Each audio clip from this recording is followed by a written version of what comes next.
Biblia y dice, esta es mi Biblia. Yo soy lo que dice que soy. Yo tengo lo que dice que tengo. Yo puedo hacer lo que dice que puedo hacer. Hoy recibiré la palabra de Dios. Confieso mi corazón y nunca más seré igual. Estoy a punto de recibir indestructible y nunca más seré igual. Nunca jamás seré igual en el nombre de Jesús. Amén y amén. Un fuerte aplauso al Señor. Qué bueno que nos acompaña, qué bueno que se conecta con nosotros. Puede tomar su asiento, está listo para la palabra del Señor. Amén. Esta es la quinta parte de no sé cuántas en verdad, porque solo llevamos como un 5% de todo el mensaje, el cual creo que en este tiempo debe no solo predicarse, sino enseñarse bajo qué está fundamentada la iglesia. Y la doctrina del pacto es una forma de estudiar la Escritura al ver que Dios tiene un plan. Diga conmigo, Dios tiene un plan. Y dentro de ese plan estamos nosotros. Así que no surge de un accidente, sino que Dios lo planeó desde siempre. Y eso es bonito. Precioso y sorprendente saber que antes de que se te formase en el vientre, Dios había determinado salvarte. Y iba a acomodar todo el universo, todas las circunstancias para que tú un día escuchases el mensaje. Así que esa persona no te habló por accidente, sino que Dios algún día la tuvo que transformar a ella para que tú recibieras ese beneficio de la predicación. Si dijéramos de otra forma, muchos hemos ido a un médico. Así que vamos y nos recetan y muchos de nuestros padecimientos físicos pues se alivian, ¿no? Pero antes de que ese médico nos extienda una receta, pues tuvo que haber estudiado y tuvo que pasar ciertas experiencias. Y al principio, como nuevo, como doctor, como médico, no todo le atinó al principio, sino que después de muchísimo tiempo, pues a la medida que transcurre, pues adquiere más experiencia. Así que Dios tuvo que preparar todo un sinfín de personas a lo largo de la historia para que tú fueses salvo en esta época. ¿Por qué quiso Dios salvarte en esta época? No lo sé, Dios lo sabe, pero de que tienes y yo tengo un propósito, lo tenemos. Ahora, cuando una persona viene a una iglesia, cuando ya escucha el mensaje, Dios le da la fe para que se convierta y esa persona acepta a Jesús como Salvador. Muchas veces piensa que consiste solo en asistir a un lugar y sentarse y escuchar cada determinado tiempo un mensaje, pero nunca desarrollan la parte que le corresponde y se pierden muchos de los beneficios del pacto. Diga, del pacto. Entonces una persona puede recibir una herencia y a lo mejor solamente mira lo físico, pero hay otras cosas que dentro del testamento vienen. Quizá las cosas más grandes pues son las más visibles. Pero ¿qué tal si nosotros nos tomamos el tiempo como cristianos y checamos a detalle qué significa el pacto de gracia? ¿Será que Jesús nada más pagó por nuestra salvación en la cruz del Calvario? Que usted dijera, ¿sabe qué? Yo acepto a Jesús como Señor y Salvador y ya no va al infierno, porque en eso consiste la gracia. Por cuantos todos pecamos, estamos destituidos y por lo tanto merecemos el juicio. Nadie es tan bueno como para decir yo soy tan bueno y escapo. Nadie, ¿verdad? Job, por eso vemos el libro de Job, que aun cuando él era una persona apartada del mal, ¿verdad? Justo, bueno, íntegro, de todos modos, pues le ocurrieron tantas cosas, ¿no? Murió su familia, perdió sus amigos, perdió su dinero, su esposa pasó un tiempo difícil con ella, y él era una persona que buscaba de Dios. Entonces, ¿cuál es el propósito por el cual Dios me llamó? ¿Nada más para salvarme o hay algo más dentro de ese pacto? ¿Qué sucede cada vez que yo tomo la Santa Cena? ¿Será que significa nada más un pan? ¿O tomar el vino nada más? ¿Lo hacemos con la reverencia que se necesita? ¿Conocemos que Dios está trabajando en nosotros y que es necesario hablar de Cristo a otras personas? Sabiendo que una persona se atrevió a hablarle a usted. ¿Usted fue fácil o no fue fácil? Recuerden nada más, y tómese el momento ahí. Dice, no, yo fue bien fácil, me predicaron el evangelio, sí, yo me arrepiento, soy un pecador. Sí, claro. No, ¿verdad? Muchas personas estuvieron, insiste, y esa semilla se iba quedando hasta que un día Dios abrió nuestro entendimiento y entendimos que éramos unos pecadores. Y a partir de ese momento nos arrepentimos. Pero no solo nos arrepentimos, o sea, cambiamos nuestra forma de pensar de que con hacer cosas éramos buenos y merecíamos el cielo, sino que teníamos que convertirnos y dar una vuelta de 180 y ahora dirigirnos hacia las promesas que son en Cristo Jesús. Pero llega un momento que la persona ya no camina de forma horizontal. Uno puede ir hacia el infierno, se arrepiente, se convierte y ahora uno gira y camina rumbo a la promesa. Pero llega un momento que el cristiano, en lugar de empezar a caminar de forma horizontal, se va inclinando hacia arriba. No, sabía eso. Y a la medida que usted se va inclinando hacia arriba, se parece más a Cristo. Y de eso vamos a hablar un poco cuando veamos a los padres de la iglesia. Cuando hablamos de cómo Dios estableció el pacto, sabemos que el pacto no surge esporádicamente, sino el plan fue desde el principio. Génesis capítulo 3 nos dice que le dijo a la mujer, de tu simiente vendrá uno que le aplaste la cabeza a Satanás. Su simiente está hablando de Cristo, ¿verdad? ¿Cuánto tiempo tuvo que pasar? Pero ya ya Dios estaba anunciando que iba a venir un Salvador. Usted forma parte de esa promesa. Y luego vino el diluvio. Y luego vino David. Pero sigue siendo el mismo plan. El plan hacia su familia también no ha cambiado. Usted probablemente se equivoca y dice, a lo mejor Dios me va a desechar. No. Es una caída y después de levantas, dice Emma, todos caemos y seguimos caminando en Cristo Jesús, ¿verdad? Entonces en eso vamos a seguir disertando con el pacto de gracia, sabiendo que el que lleva este pacto es Dios de forma soberana, diga de forma soberana. O sea, porque Él, por su fuerza, por su voluntad. ¿Es voluntad del hombre? ¿Alguien quiere buscar a Dios?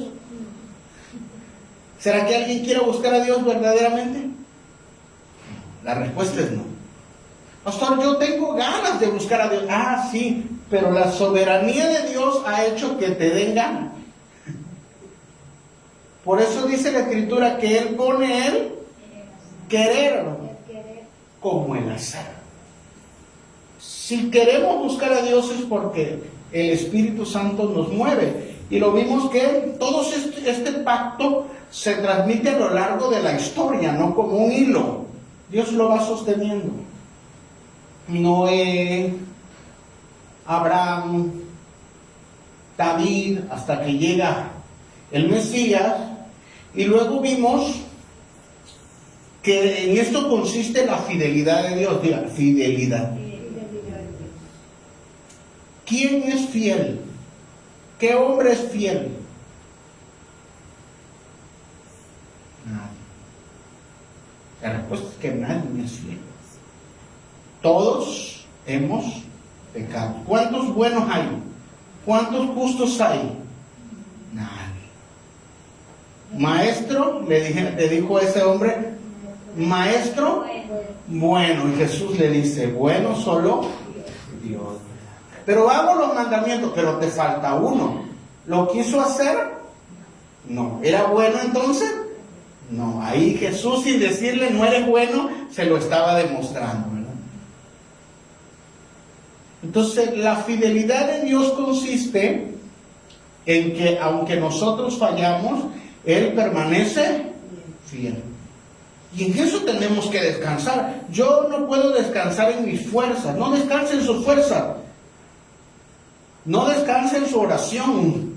No descanse en sus obras. Descanse en la fidelidad de Dios. Yo voy a orar porque sé que Dios es fiel. Y lo voy a ir a buscar para que me diga cómo hacer las cosas, cómo voy a caminar, pero aún el hombre dispone, pero Dios guía el camino. Dios es el que en su soberanía nos mantiene fiel también. Somos fieles en algunas áreas porque Él ha puesto en nuestro corazón de su gracia. A eso se llama gracia, si no estaríamos todos perdidos. Punto que sigue. Y luego vimos que esta fidelidad se transfiere o se ha transmitido de generación en generación. Y hablábamos de la familia, ¿verdad? Me encanta la familia, por ejemplo, de Noé, que nadie quiso escucharlo, pero su familia sí. Y bueno, se salvó él, sus 3 hijos, su matrimonio, ¿qué? Sus 3 hijos, sus 3 nueras, y después ellos volvieron a ser toda la humanidad. ¿Sí? Y luego vimos que no solo consiste en las familias, sino también de discípulo en discípulo. La gran comisión nos dice que, por tanto,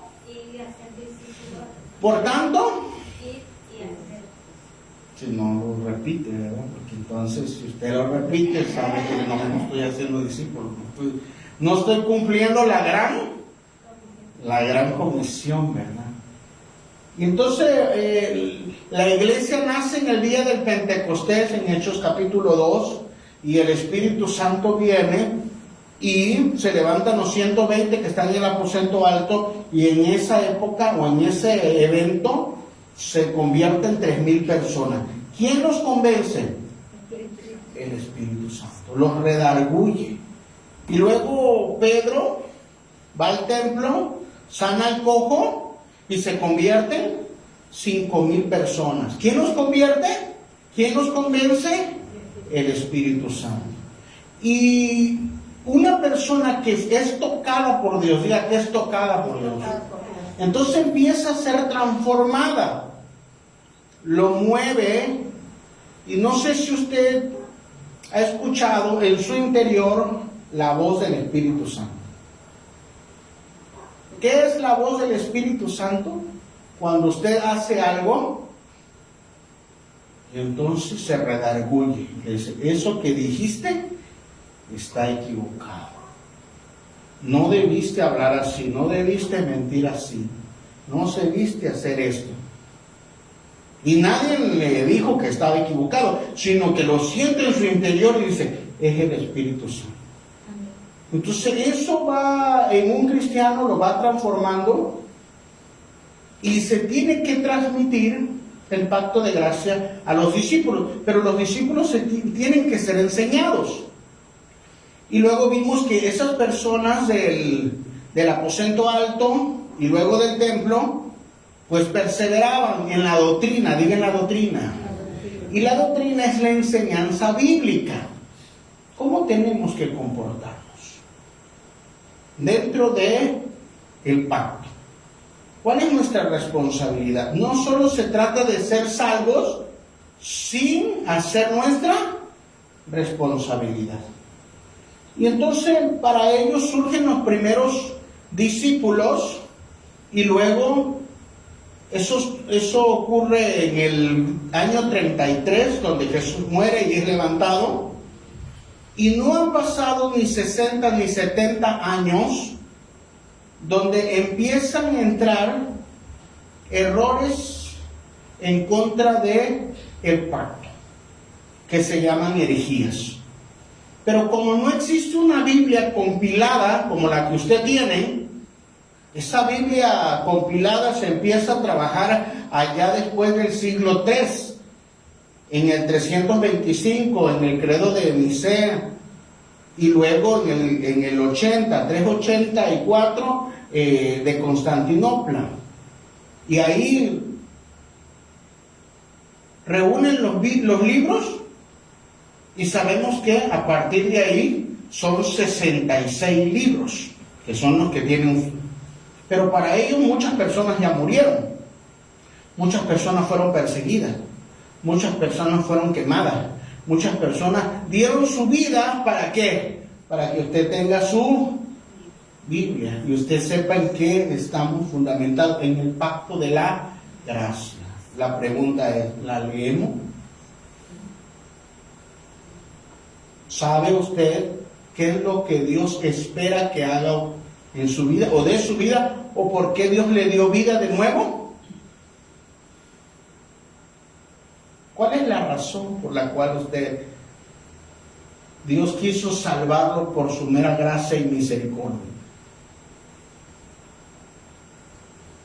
Los primeros cristianos, con la que siguen,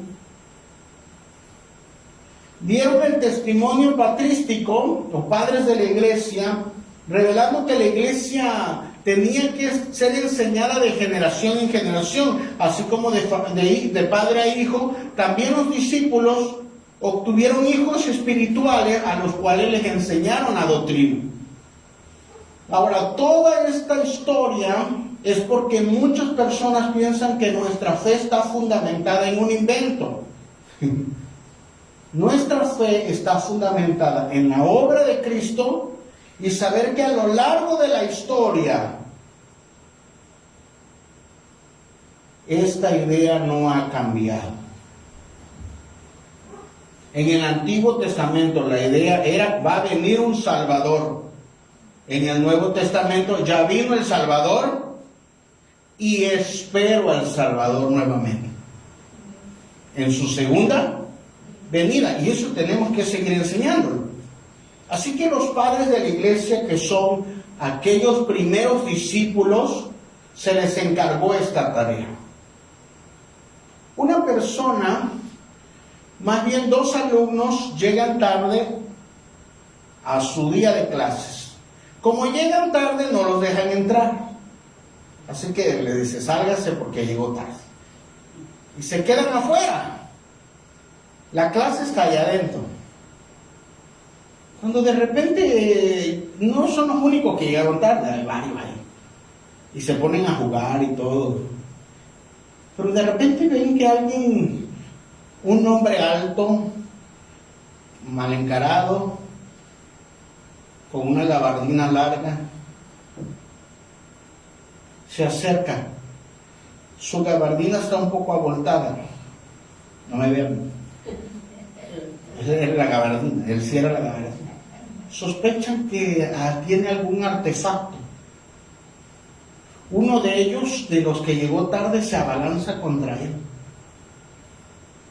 y le cae encima, un gordito, por ejemplo. Y efectivamente era una persona mala, traía un explosivo. Y cuando el muchacho le cae encima, el hombre oprime el botón y explota. No quiero hacerlo gráfico, pero muere tanto la persona mala como el muchacho. Ahora, ¿dónde se dirigía? Se dirigía al salón a hacer una muerte de todo el salón. ¿Qué tiene que ver esto con los padres de la iglesia? Los padres de la iglesia defendieron la enseñanza. Algunos fueron exiliados, algunos fueron torturados, algunos fueron quemados, algunos fueron desterrados, algunos les quitaron sus propiedades, algunos ni siquiera tuvieron una familia como nosotros para salvaguardar la enseñanza.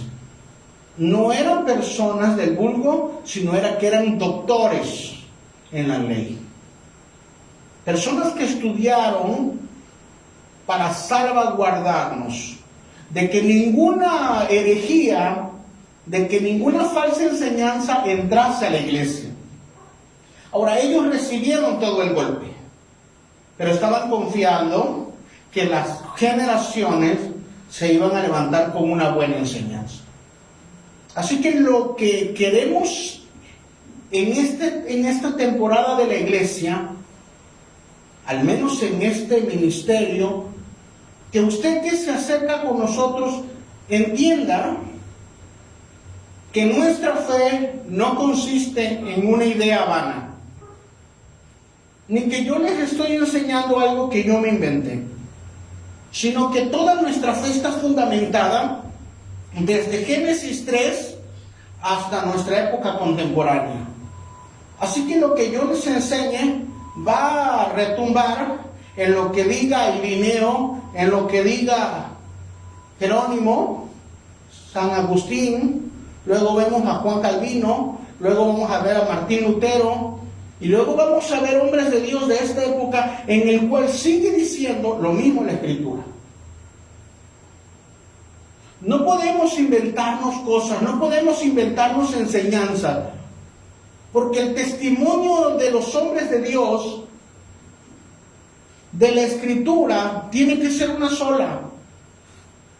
El pacto es uno solo y tenemos que ser enseñados en esa doctrina. El pacto de la gracia consiste en que nosotros no podemos hacer nada para ser salvos, sino que siempre ha dependido de Dios y que Dios quiso salvarte para esta época. Así que eso es lo precioso. Que cuando Cristo está en la cruz del Calvario, estaba pensando en ti. Pero iban a ser 2000 años después, no importa, estaba pensando en ti. Cuando Jesús está en la cruz, a lo mejor leen los evangelios y Él tiene sed y dice, tengo sed. Y era una costumbre que para soportar el dolor porque le habían despedazado el cuerpo, mezclaban vino y mezclaban mirra y mezclaban un tipo de droga. Los romanos así, como para aliviar el dolor, como para adormecer la mente. Como cuando usted se toma una aspirina 2, 3 o la que usted abuse a veces, ¿verdad? Y se queda así todo dopado, así como que le empieza a dar sueño y se le empieza a olvidar todo, ¿verdad? Bueno, ese era el objetivo de que de alguna forma el que está crucificado, el sufrimiento sea menor. Así que cuando Cristo tiene sed, le pasan ese tipo de hisopo con esa sustancia y Cristo no la toma. ¿Por qué? Porque si Él se duerme y adormece su mente, no te recuerda. Esa es la gracia. Saber que Dios te va a recordar porque quiere salvarte. ¿Qué tan humillante es la cruz? Ese mismo hisopo que le pasan a Cristo. En el siglo I, los romanos no tienen papel higiénico.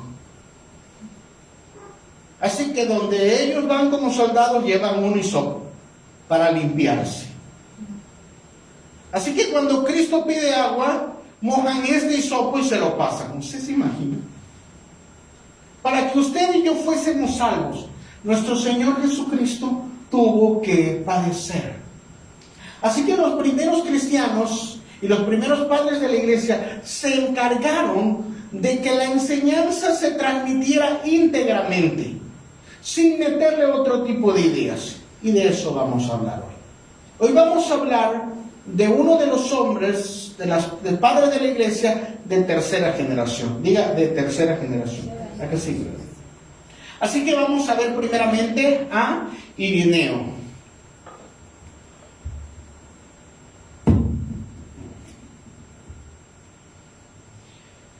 Irineo de Lyon, el cual Lyon se encuentra en Francia, discípulo de Policarpo. Policarpo es un discípulo de Juan. Por favor, para que usted pueda ver la sucesión de la enseñanza. Lo que le estoy enseñando es una sucesión de enseñanza, el cual Jesús enseñó a Juan. Juan enseñó, Juan el apóstol, Juan el del Apocalipsis. Juan enseñó a Policarpo, el cual es el obispo de Esmirna, y luego Policarpo instruyó a Irineo. Entonces diga, Juan, Policarpo, Irineo. Son 3 generaciones. La enseñanza no se perdía porque de discípulo a discípulo se iba transmitiendo el mensaje. Juan fue un discípulo presencial, pero Policarpo fue un discípulo testimonial, pero también en cuidar la enseñanza. Y para Irineo, que es aproximadamente del 130 al 202 después de Cristo, es el siglo II. Ya ellos no vieron a Jesucristo.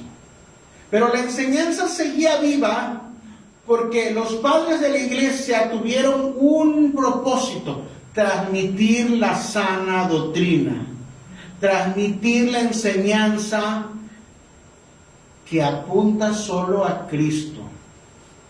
¿A quién va a apuntar la enseñanza? ¿A quién apunta la enseñanza bíblica? A Cristo. Cualquier persona que les diga que la enseñanza bíblica apunta a otra cosa que no sea Cristo está perdido. Si nos dicen que la enseñanza bíblica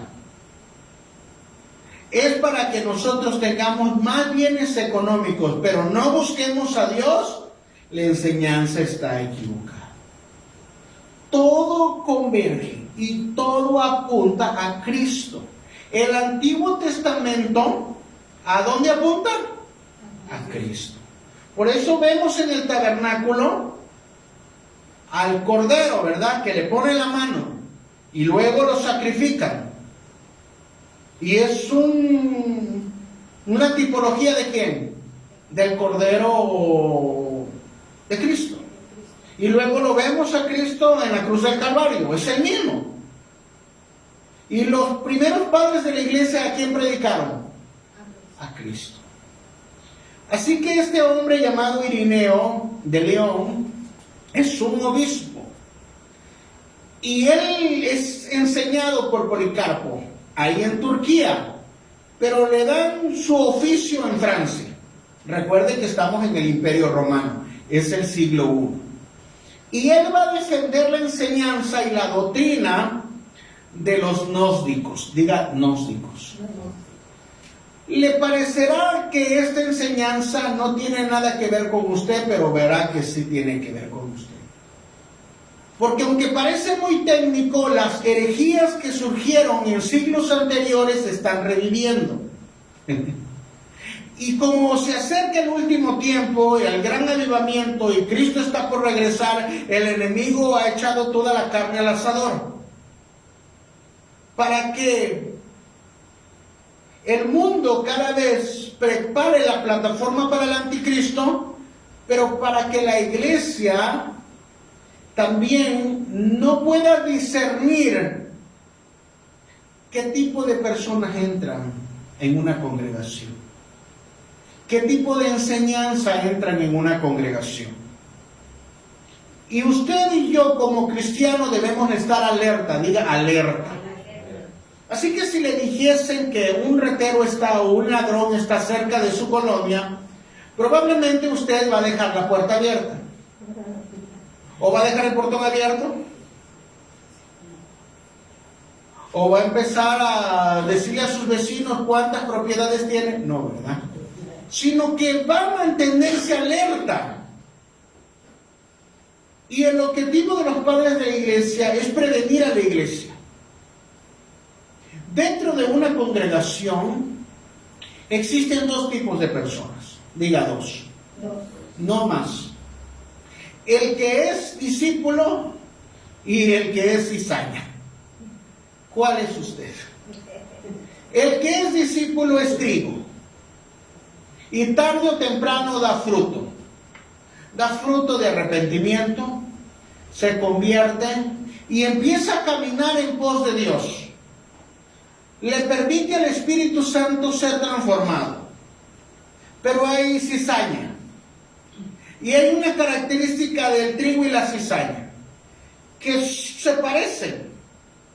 Pero cuando empiezan a florecer, la cizaña se carga de nada. Porque la cizaña no produce fruto. Y el trigo se carga de este fruto y entonces pesa. Y entonces el trigo se dobla. Pero la cizaña permanece firme. Y entonces cuando un cristiano verdaderamente se convierte, siempre al haber vendido a Cristo, el trigo se dobla. Siempre dice: todo lo que yo obtuve es por gracia de Dios. Tengo salud por gracia de Dios. Tengo trabajo por gracia de Dios. Soy salvo por gracia de Dios. Tengo familia por gracia de Dios. Se dobla. Tantito se equivoca, dice: sí, me equivoqué. Pero el trigo no. El trigo le dice: estoy equivocado. Dice: si me quieres así, si quieres que yo venga a la iglesia, así soy y qué. Entonces el trigo siempre se dobla. Es el tipo de una persona que se quebranta. Por eso el pan de la Santa Cena está hecho de trigo. Cristo, la semilla, pero la cizaña no. Ahora, no vamos a poder sacar a la gente de la iglesia, porque la iglesia es para todos. Pero usted debe estar alerta. Porque no todo el que va a una iglesia va a buscar a Dios. Y entonces tengo que discernir entre la enseñanza verdadera y la enseñanza que se desvía. Entre un cristiano verdadero y un cristiano falso. Entre un discípulo y un visitante. Entre una persona que va a buscar de Dios y una persona que va a buscar problemas dentro de una congregación. Pero no lo puedes correr. Bueno, ha hecho esa sección. Pero el punto es que nosotros tenemos que discernir. Pero ¿cómo vamos a discernir si no tenemos una base? Si no tenemos una enseñanza. Y la enseñanza siempre tiene que girar conforme a la palabra. Así que no habían pasado ni 100 años de que Cristo murió por los pecados en la cruz y luego fue sepultado y se presentó ante más de 500 personas y luego fue levantado. Y luego vino el Espíritu Santo y nació la iglesia, a lo que le llamamos la iglesia primitiva. Pero no habían pasado ni 100 años y ya los apóstoles habían muerto. El último fue Juan, en la isla de Patmos. Él murió de anciano. Recuerde que cuidó a la mamá de Jesús y eso Dios lo valora también. Así que ese hombre fue el último. Pero como no había personas presenciales, testimonios que estuvieron ahí, las otras ideas empezaron a entrar en la iglesia. Y muchas personas empezaron a confundirse. Y se levantó para la tercera generación una herejía de un movimiento sectario llamado gnosticismo. Diga, gnosticismo. Y estos 4 puntos de los gnósticos que surgieron en el siglo I están surgiendo en el siglo XXI. Y por lo tanto, yo tengo que estar alerta. ¿Qué decían los gnósticos? Así que voy a hablar de lo que ellos creían y cómo se refuta dentro de la Escritura y del pensamiento del pacto y cristiano bíblicamente hablando. ¿Qué creía el gnosticismo? La palabra gnosis significa secreto. Punto 1. Los gnósticos creían que ellos necesitaban tener un conocimiento escondido para poder ser salvos. No consistía en lo que estaba escrito o en la enseñanza de Cristo. Ellos necesitaban algo secreto. Así que los gnósticos empezaron a mezclar el testimonio de los apóstoles, pero el testimonio esotérico, el testimonio místico.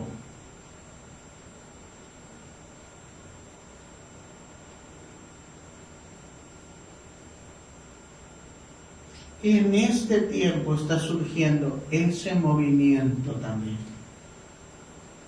Cuando un grupo de personas nos dice que ya no es necesario nada más la Biblia, sino que tú tienes que hacer un ritual, o que alguien tiene una revelación, aunque esté fuera de la Biblia, forma parte de este movimiento.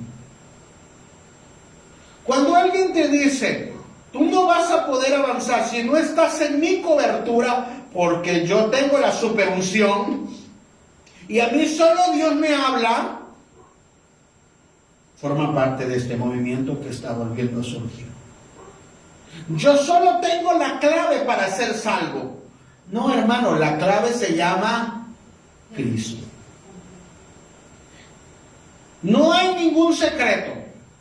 Romanos 10, 9 y 10 dice que aquel que confiesa a Jesús como Señor y Salvador, que lo confiesa con su boca y lo cree en su corazón, es salvo. Porque por gracia somos salvos, no por algo escondido. Así que en este tiempo este movimiento está mezclando parte bíblica y está mezclando la Kabbalah. Está mezclando el esoterismo y la brujería. Y hay personas que han salido de la brujería y están combinando lo que antes sabían de la brujería y lo están combinando con la Biblia. Por eso muchas veces el movimiento de la guerra espiritual se ha desvirtualizado. Porque la gente empieza a hacer algo que aprendió en la brujería, pero no tiene un respaldo bíblico. Así que hay manifestaciones del Espíritu Santo que no son del Espíritu Santo, porque son emocionales o son demoníacas.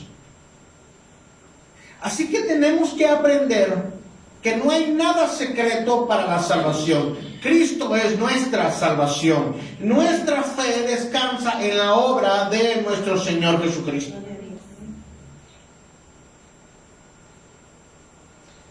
Y luego los gnósticos, punto 2, nos hablan de un mundo de seres inferiores. Demiurgos se llaman. El mundo fue creado por los demiurgos. Estoy hablando de la doctrina de los gnósticos. ¿Qué son estos demiurgos? Son dioses malos. Y dice que ellos crearon el mundo. Y por lo tanto todas las cosas materiales son malas. ¿Los ha escuchado? ¿Será que el mundo es malo? Estoy hablando del cielo, la tierra, los minerales, el mar. ¿Es malo? ¿Lo hicieron seres malos? ¿Quién hizo toda la creación? Dios. Ahora, el movimiento gnóstico ha resurgido en este tiempo. Y nos dice que lo material es malo. Que no te tienes que apegar a lo material. No te aferres a lo material, porque allá en el cielo vas a tener calles de oro y mar de cristal. Por lo tanto, no es necesario que tú te esfuerces por trabajar, que tú no te esfuerces por tener una casa, que tú no te esfuerces por tener algo de un beneficio para tu casa y tu familia y prospere. Pero estos movimientos también han surgido en este tiempo, donde dice, tú no te aferres a lo material, pero entrégalo a la iglesia. Dámelo a mí, que yo lo voy a administrar. Y entonces estamos viendo grupos de personas que se levantan a robarle a los feligreses. Porque la enseñanza para ellos es que ellos no se aferren a lo material, pero el ministro sí. Entonces ves a los ministros cargados de oro, plata, y ellos sí viven en su mar de cristal y en su palacio, pero la feligresía no. Porque les han enseñado que para ellos lo malo es lo material. Pero para el hombre de Dios no, porque como él es el hombre de Dios, tiene que ser bendecido. Y eso se llama estafa.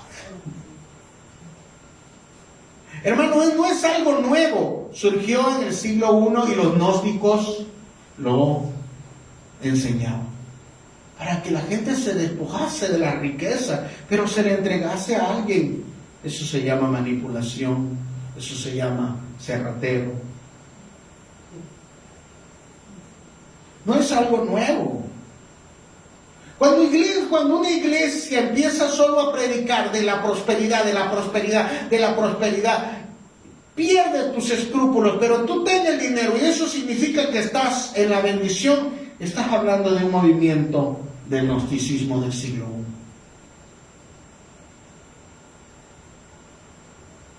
I. Tercera de Juan 1 nos dice, amado, yo deseo que seas prosperado en todas las cosas. Ahí no dice lo material es malo, sino que dice, amado, yo deseo que seas prosperado. ¿Cómo? Como prospera tu alma. ¿Y cómo va a prosperar nuestra alma? Cuando nosotros la rendimos a Cristo. Ahí va a prosperar. Y no solo va a prosperar lo espiritual, sino también tiene que prosperar lo material. Así que una persona que se arrepiente y empieza a caminar en los principios de la palabra de Dios, tarde o temprano, más temprano que tarde, tiene que ser bendecido también en lo material. Los gnósticos decían que lo material era malo, pues les convenía, para que las personas no cuidasen sus patrimonios.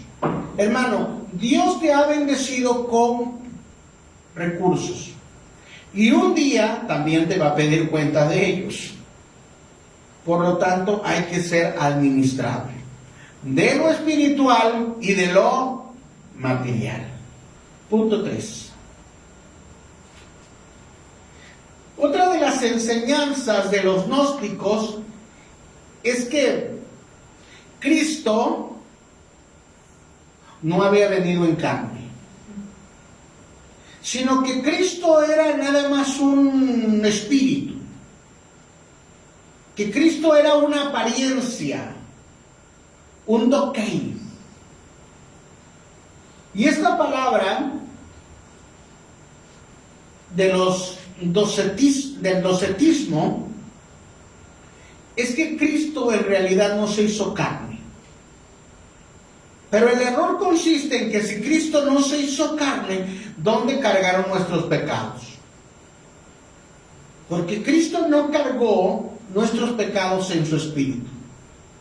Cristo no cargó nuestros pecados en el alma. Cristo llevó todos nuestros pecados en su cuerpo. Isaías nos dice, por las llagas de Cristo fue desfigurado, le arrancaron la barba. Y hay testimonios, Josefo, los apóstoles.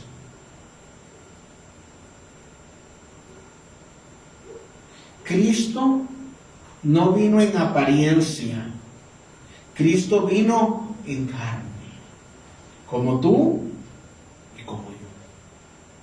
En este tiempo ha surgido esa enseñanza también. Pero sabemos que Juan 1:14 nos dice, el Verbo se hizo carne. El Verbo se hizo carne y habitó entre nosotros. Así que en este tiempo la enseñanza gnóstica es, no, Cristo en realidad no vino. En realidad Cristo era pues como un cuento bueno, pues. Es una referencia.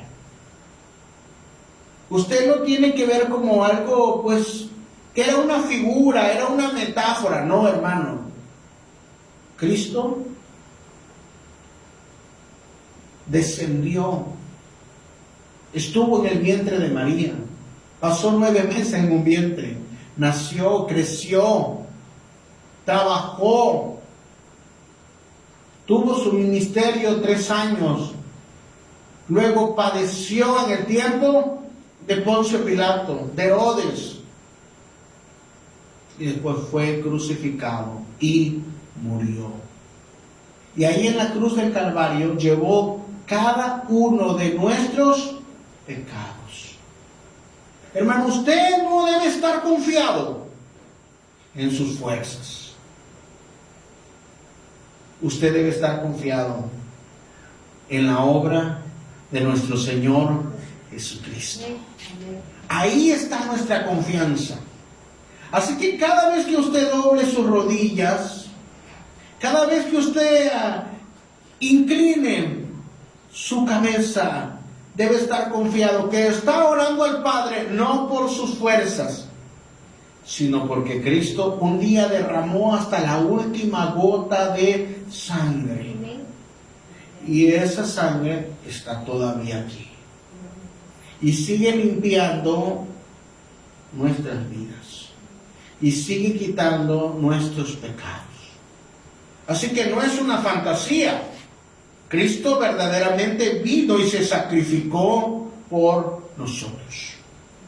La cuarta herejía de los gnósticos es que rechazan el Antiguo Testamento. Y entonces van a mutilar la Escritura. En este tiempo muchas personas solo agarran la parte de la Biblia que les conviene. Hay muchos movimientos en el cual se han levantado ya no hablar de todo el compendio bíblico, de todo el plan redentor, sino la parte que les conviene.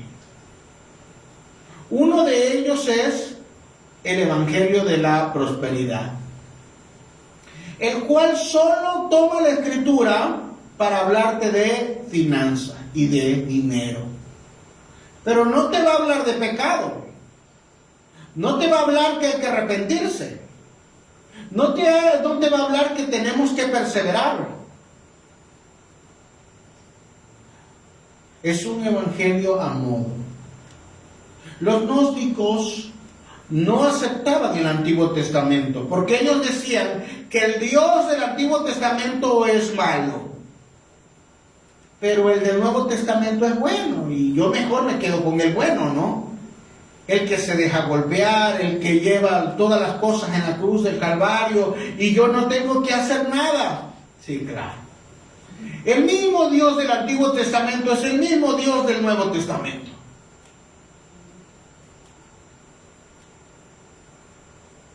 Es anunciado y es manifestado.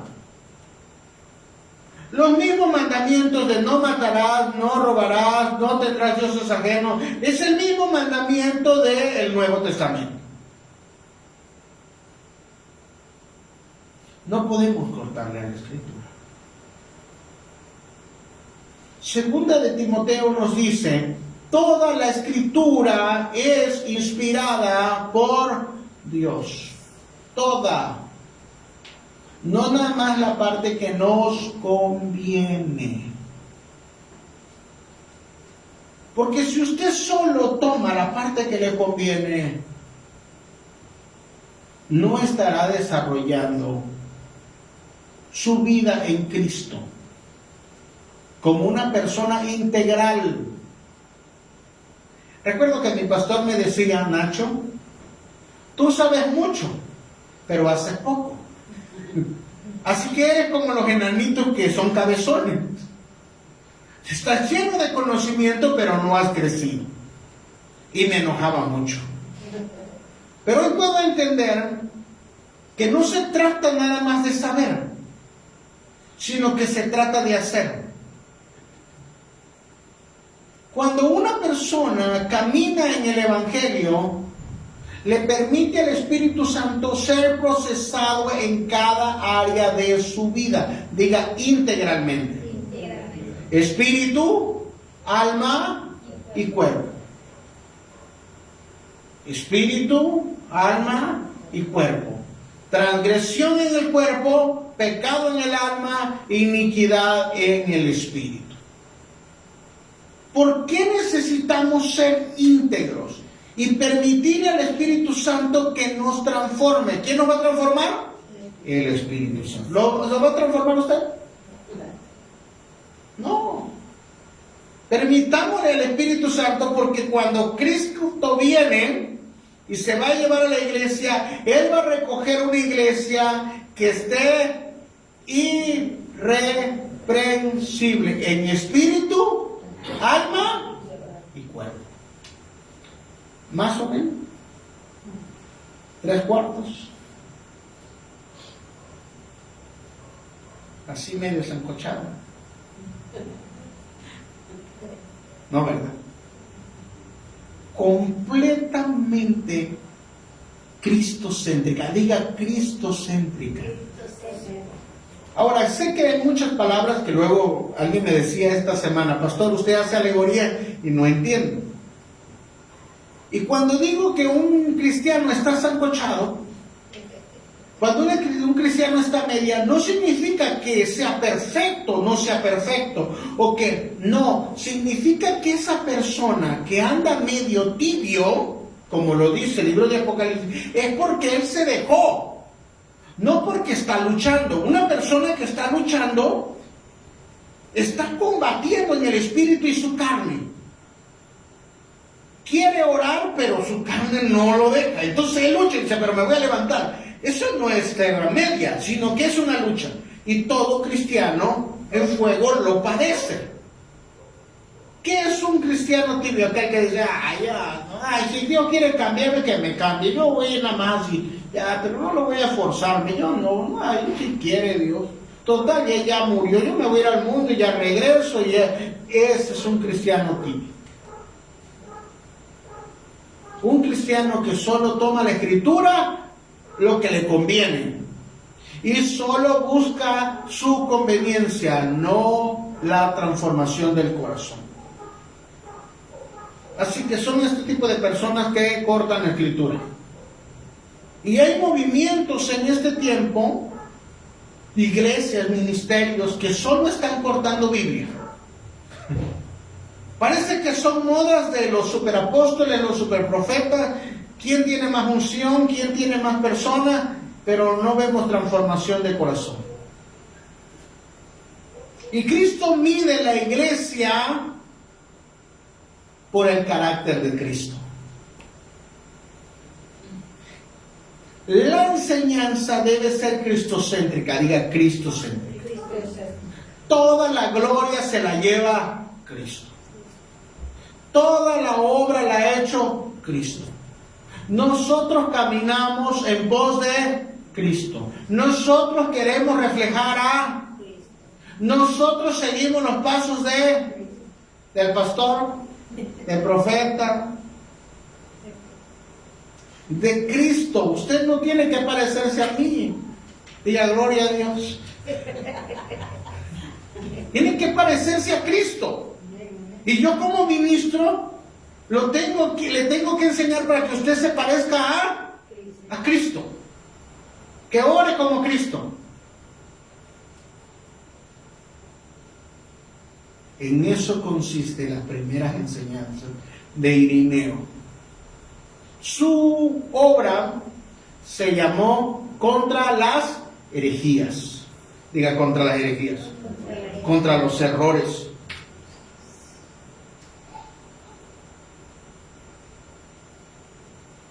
Nuestra fe está fundamentada en la persona y la obra de Cristo. En eso consiste el pacto de la gracia. Y dentro de esta obra que Irineo hizo, hay algo que se llama la recapitulación. Vamos al punto de sí. La doctrina de la recapitulación consiste en que en Cristo se reúnen todas las cosas. Diga en Cristo. Así que vemos que hay dos Adán. Diga, hay dos Adán. El que cayó y el segundo Adán que no cayó. ¿A quién le va usted? ¿Al que cayó o al que no cayó? El que cayó es el del Edén. Y el que no cayó venció la muerte, se llama Cristo. ¿En quién está fundamentada su fe?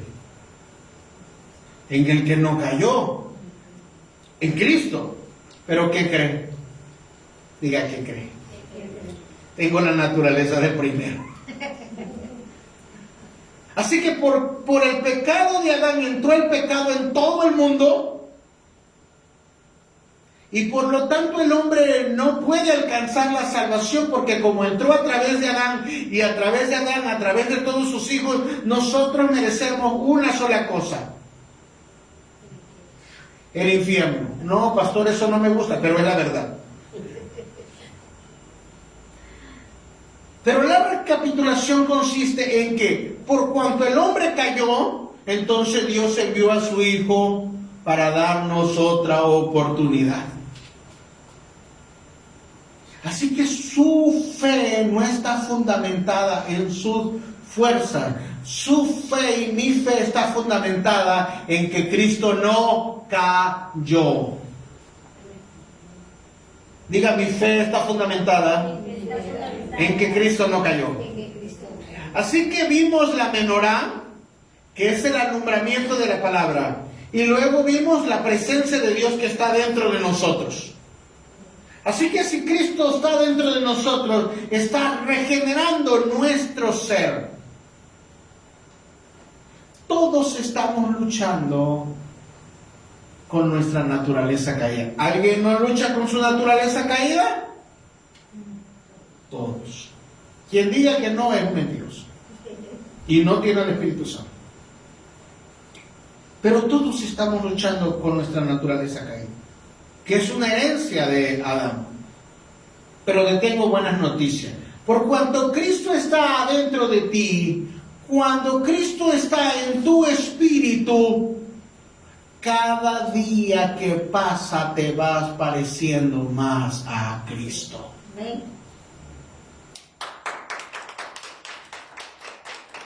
Y eso no depende de nosotros, hermanos, sino que Dios determinó transformarte. Por eso el Espíritu Santo ya no está nada más sobre ti o contigo, sino está dentro de ti. Gloria a Dios. Así que qué precioso es saber que el ser, el Dios que estuvo y está a la diestra del Padre y que alguna vez fue crucificado y resucitó, ahora está dentro de mi corazón. Y Él me ha dado otra naturaleza. Y la segunda naturaleza me da ese poder para ser transformado, no por mis fuerzas, sino por el poder de la presencia de Dios y del Espíritu Santo. La recapitulación consiste que Dios restauró lo que Adán había perdido. El primer Adán perdió. ¿Qué perdió? Su acceso a la presencia de Dios. ¿Se acuerdan? Pecó, y ¿qué hicieron con Adán y Eva? Lo sacaron del huerto. Y pusieron ángeles, ¿verdad? Una espada de fuego que gira. Ya no teníamos acceso. Y por eso estaba el velo, ¿se acuerda? El velo medía 50 centímetros entre el lugar santo y el lugar santísimo, donde estaba el arca. Pero ¿qué sucedió cuando Cristo dijo, consumado es? Entonces el velo se rasgó de arriba abajo. Y la presencia de Dios salió a todo el mundo. Para entrar a tu corazón, para entrar a tu casa, para entrar a tu familia, para transformarte todos los días. No consiste en mi superunción, no consiste en mi super revelación y no consiste en mi super ofrenda. Tú tienes que vender tu casa. Porque si tú me das tu casa, vas a ver cómo va a venir la bendición. No, Cristo ya. Yo le creo a Cristo, Él me la va a dar. No te preocupes, quédate con tu unción.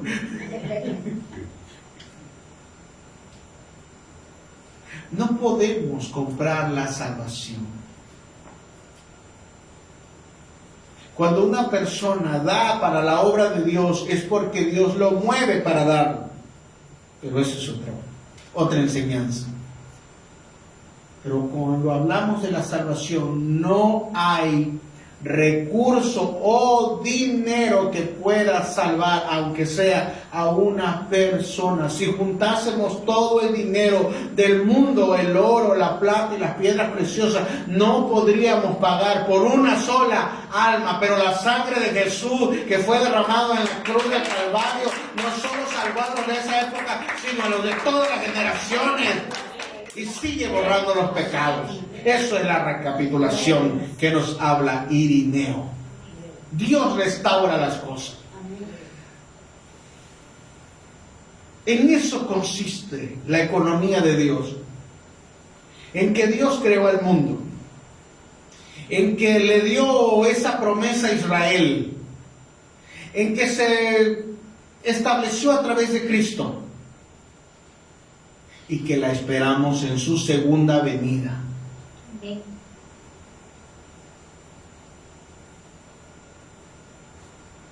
3 puntos nos habla Irineo, que hace la recapitulación.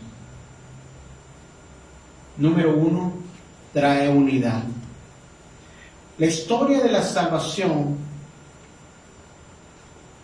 tiene un mismo plan. Diga el mismo plan. El mismo plan. Así que si usted dice, Dios le habló a Abraham, sal de tu tierra y de tu parentela, de la casa de tu padre, la tierra que yo te mostraré. Y le dijo, sal y mira las estrellas y te voy a dar un hijo. Y por ti serán benditas todas las familias. Le está hablando de Cristo.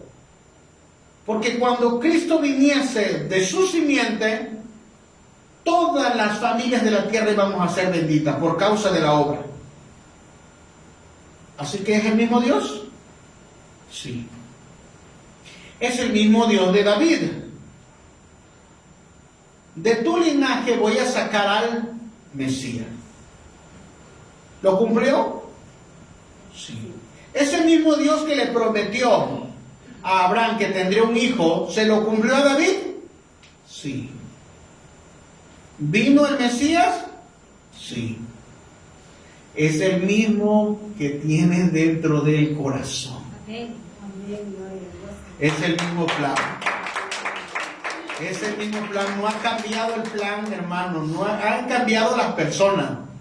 Han cambiado las épocas, las dispensaciones. Han cambiado las familias. Pero el Dios sigue siendo el mismo. La humanidad no se va a detener. Y los escogidos están dentro de este plan. Número 2, en Dios hay plenitud. Todo apunta a Cristo. Diga, todo apunta a Cristo. Todo apunta a que nosotros vamos a ser transformados como Cristo. Tendremos el carácter de Cristo. Y número 3, conforme a la iglesia, eclesidad. El cuerpo de Cristo ha alcanzado la salvación porque formamos parte del cuerpo de Cristo. Diga, yo soy parte del cuerpo. ¿Sabía eso? Usted forma parte del cuerpo de Cristo. Él es nuestra cabeza y yo soy el cuerpo. La pregunta es, ¿qué parte del cuerpo es? Por eso ven los cristianos saltamontes, porque no saben qué parte del cuerpo es. El cuerpo nos une a Dios, nos une a Cristo. Pero aunque tenemos la promesa, lo esperamos. Y eso nos da esperanza. Eso nos da fe. En medio de las tribulaciones, en medio de las persecuciones y en medio de la prueba, en lugar de retroceder, decimos, Cristo viene por nosotros. Se lo cumplió a Abraham, se lo cumplió a David, se lo cumplió a los apóstoles. Nosotros esperamos a Cristo y Él viene a rescatar a su iglesia. Punto que sí. Así que la visión se va a centrar en la predicación. ¿Cómo vamos a enseñar a otros cristianos? A través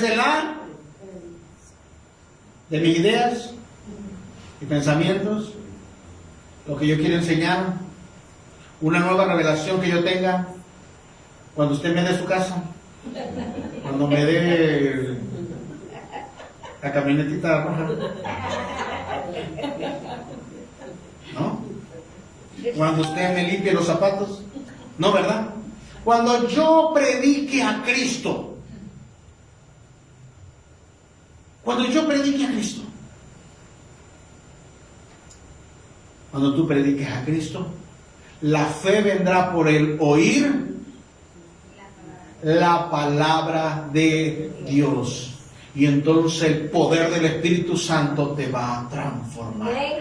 Hay que predicar la palabra, no nuestras ideas. La visión se centra entonces en la predicación y en el bautismo. Cuando una persona escuchó el Evangelio, va a dar señal de que se ha convertido públicamente y de su mismo corazón va a decir, yo me quiero bautizar. Porque entonces va a morir este mundo y va a resucitar. El bautismo y la Santa Cena nos recuerdan de que estamos en el pacto de la gracia, hermanos. Gloria a Dios. En eso consiste.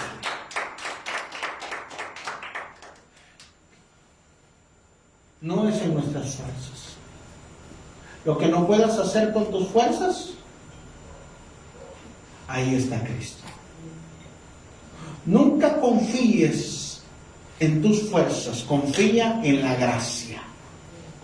Confía en que Cristo, sabiendo que no podíamos salvarnos, apareció Él.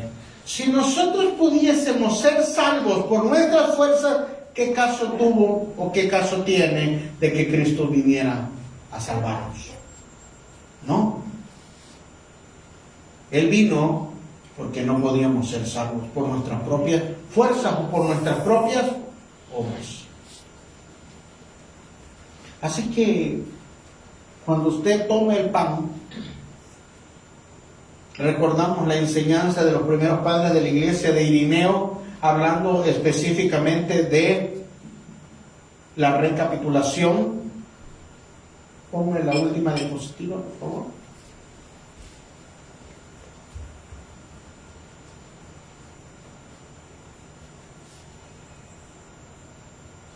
En Cristo Dios recapitula y restaura lo que Adán perdió, renovando toda la creación.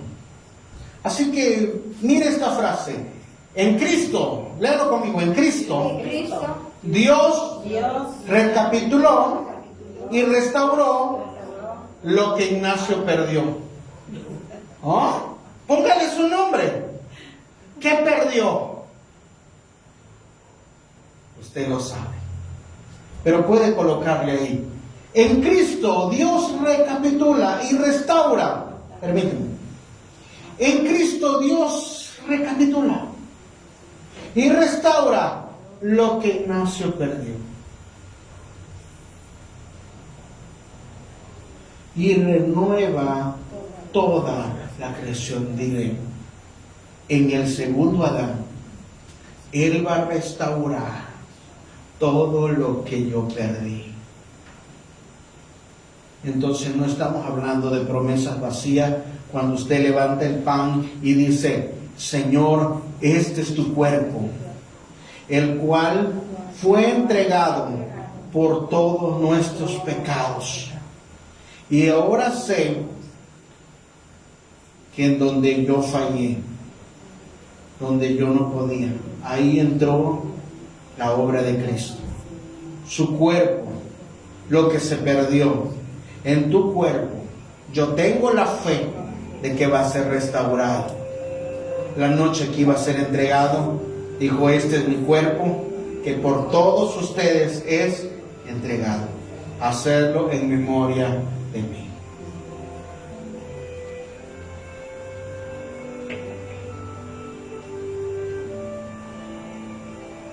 Nunca confíes en tus obras, confía en la obra de Cristo. Confía que Él te está cambiando. Sé que hemos pasado y pasaremos muchos procesos, pero recuerda que hasta la última gota de su sangre fue derramada para darte promesas. Las promesas que Dios te dio no son por tus fuerzas. El cambio que Dios está haciendo en tu corazón no es por tu fuerza, es por su sangre que fue derramada. La noche que Él iba a ser entregado, tomó la copa y dijo, esta es mi sangre.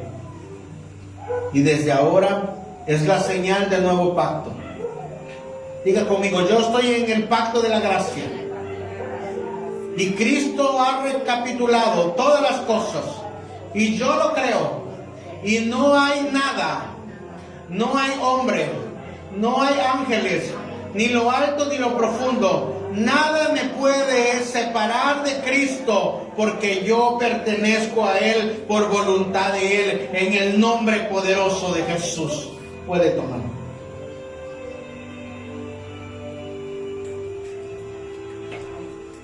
Ahí donde está,